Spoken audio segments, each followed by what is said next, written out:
Danes smo se zbrali v mestnem parku Radgonskem. Tukaj v ozadju vidimo, gasilci so že lepo na delu in postavljajo ptičje gnezdilnice.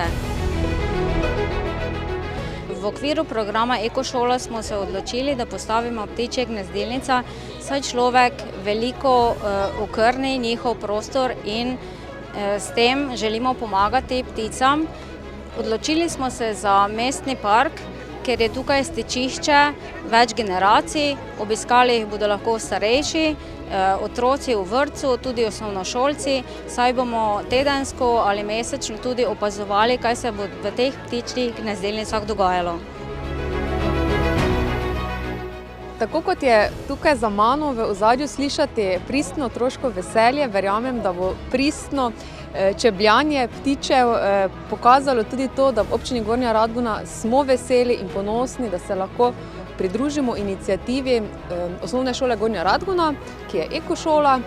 Postavljajo ptičje gnezdilnice in verjamem, da bomo vsi uživali, ko bomo z QR kode izvedeli, kaj se dogaja v ptičjih hišicah.